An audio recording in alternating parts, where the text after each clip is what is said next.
Lequel de vous est House? Oh, bien, vous n'avez qu'à laisser les chocolats à la...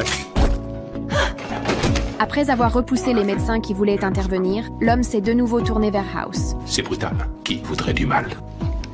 Quand House s'est réveillé, 2 jours avaient passé, et l'homme qui l'avait agressé a été amené menotté dans sa chambre. Il s'est avéré que le jour où House a été abattu, la sécurité est arrivée et l'a neutralisé. House, furieux, s'est avancé pour lui demander pourquoi il avait voulu le tuer. Vous tuer ne m'apporterait rien. Je vous veux vivant pour vous voir souffrir. House n'a pas vraiment retenu sa réponse. Mais ensuite, des choses étranges ont commencé à s'enchaîner. Ce soir-là, sa première petite amie est soudain venue le voir et elle lui a même dit qu'elle voulait se remettre avec lui. Mais au moment où House hésitait à accepter ou non, une collègue lui a jeté un seau d'eau froide. Et si j'étais marié avec elle, j'aurais... House. En réalité, depuis que House a été blessé, personne n'était venu le voir, ce qui signifie que son ex n'était qu'une hallucination.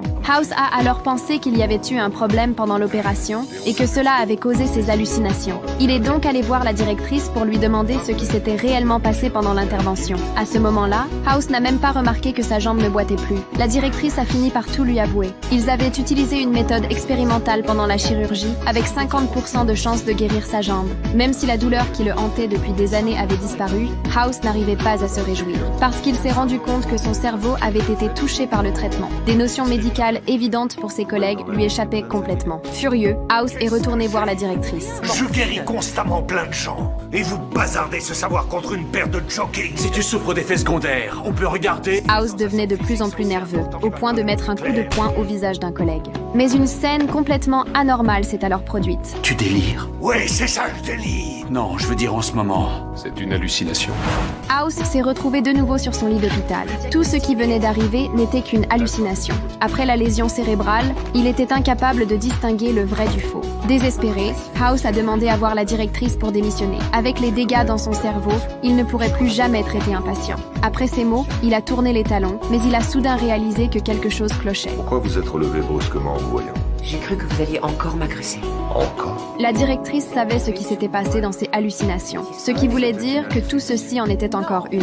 Et effectivement, un nouveau changement de perspective a montré House se réveillant encore une fois dans son lit. House a compris alors qu'il n'avait jamais vraiment repris conscience. Son corps réel devait encore être en train de lutter pour survivre. Et s'il ne sortait pas rapidement de cette spirale d'hallucination, il allait mourir pour de bon. La seule manière d'en sortir, selon lui, était de provoquer un choc. House a donc foncé dans une salle d'opération, car rien n'est plus choquant que de tuer un patient. Pourquoi vous me stoppez? Parce que je pense que vous allez le tuer. Vous ne le pensez pas, vous le savez. Parce que vous êtes dans ma tête. Il faut pousser les limites de l'absurde pour piéger mon cerveau et arrêter le délire. Il a manipulé les machines sans aucune retenue et ouvert le ventre du malade. Au moment où le moniteur cardiaque est tombé à 0, House s'est enfin réveillé pour de vrai. Salut. Ça va aller. Ça va aller.